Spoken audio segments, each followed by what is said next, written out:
our topic going to be intervals. We're going to be looking at intervals.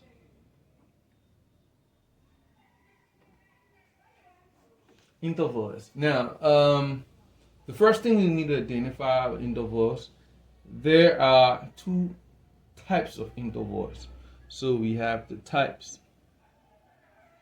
We have melodic intervals and we have harmonic intervals.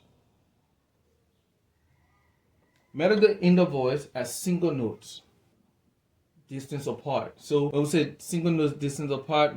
So you start from C to C sharp, from C to D. So they are calculating the space between them.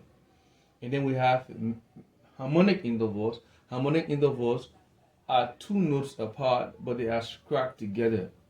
So they carry the same form of names, but the difference is one is taken from a single point to another direction, and the other one, harmonic intervals, can come from anywhere. The next thing we're going to look at, there are four kinds of intervals. The major intervals, we have the minor intervals, we have the diminished intervals, and we have the augmented intervals. So we have four different kinds of intervals. In most cases, for tonic music, we focus on the major and the minor intervals. Tonic music means music that you play in a single key. And in most cases, we play in single keys in the major scale and the minor scale. So for that reason, we're going to be focusing on the major and the minor intervals. And we're going to look at them from a melodic standpoint. Meaning we're going to start from a single note position, and then we take the distance between that single note and other notes. So in this case, we're going to be using C. So this is what we're going to do. We're going to use from C. We're going to have intervals. We're going to have symbol. So we have C, the intervals, and the symbol. Okay, now from C to back to itself is called perfect unison. And this is considered as one. From C to C sharp is called minor second.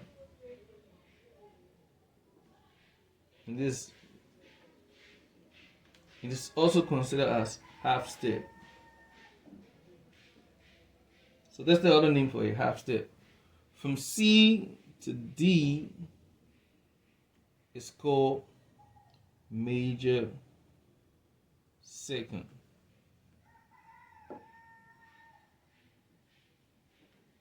And this is the symbol, and this is called whole step.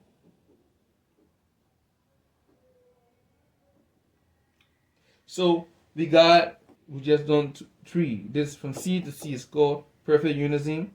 From C to C sharp is called minor second. From C to D is called major second. So we are saying that if we choose a single position note and we're moving along, it's under the melodic structure. So the next thing we're going to do is we have from C to E flat,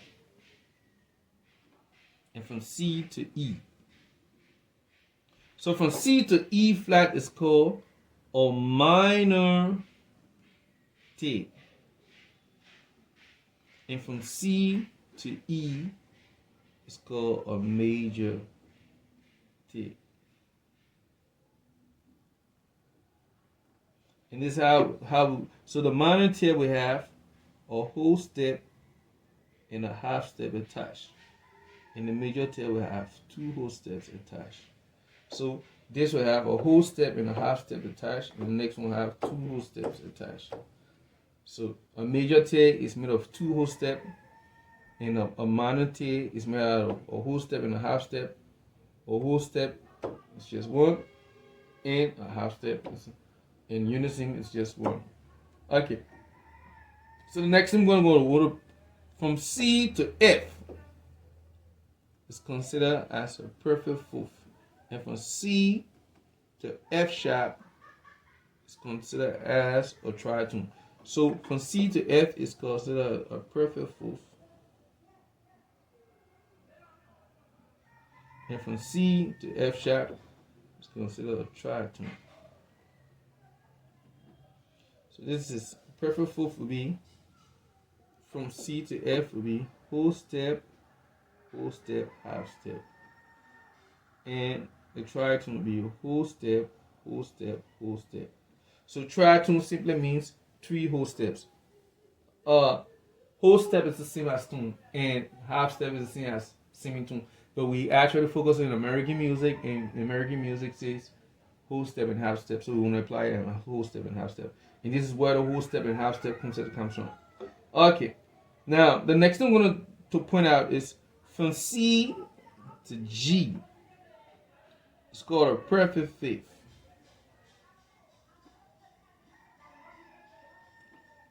From C to A flat, it's called a minor 6. And from C to A is called a major 6. So from C to G will be a whole step, whole step, whole step, half step. And from C to A flat will be whole step, whole step, whole step, and a whole step. So it's going to be 4 whole steps. And from C to A is going to be whole step, whole step, whole step, whole step, and a half step. From C to B flat, from C to B flat, you're gonna have, and from C to B flat is minor 7th, and from C to B is a major 7th.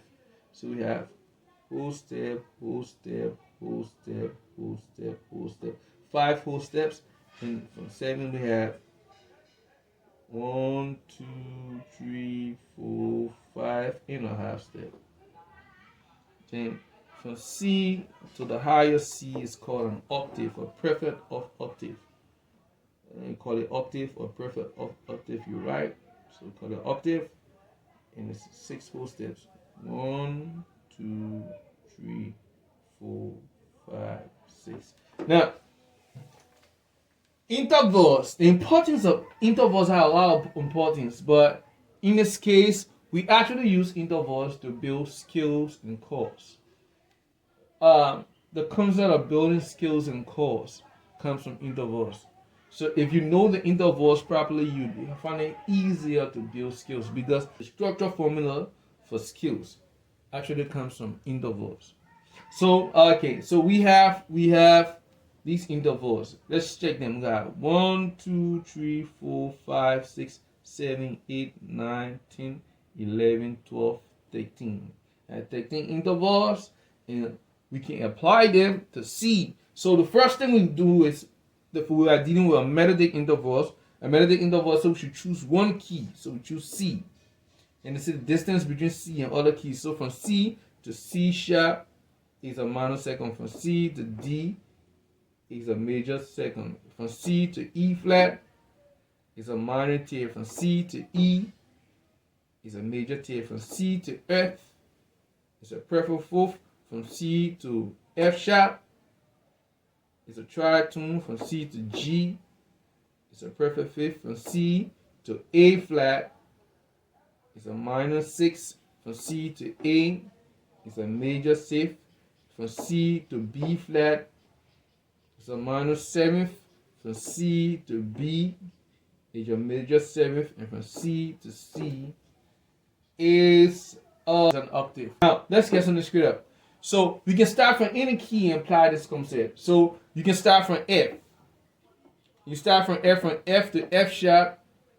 From F to F is a perfect unison. From F to F sharp is a minor second. From F to G it's a major second. So that's what the concept is saying. So from F to A flat is a minor T. From F to A is a major T. From F to B flat, perfect fourth.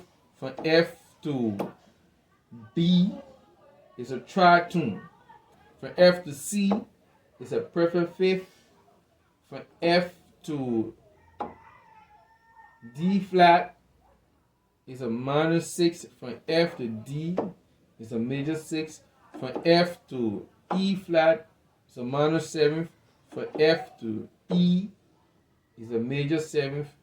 And from F to F is an octave. So you can use whatever key you want to use and have this concept run through them. You can start with whatever key, and all you need to keep in the back of your mind is this diagram. So you can shut this one off and keep this diagram and use this diagram to connect your keys. You can do it by yourself. I trust you can do it. You're just going to use this diagram. You're going to keep this one off, and you can do whatever when you want to do it with this one, and you apply them. So that's that for the intervals.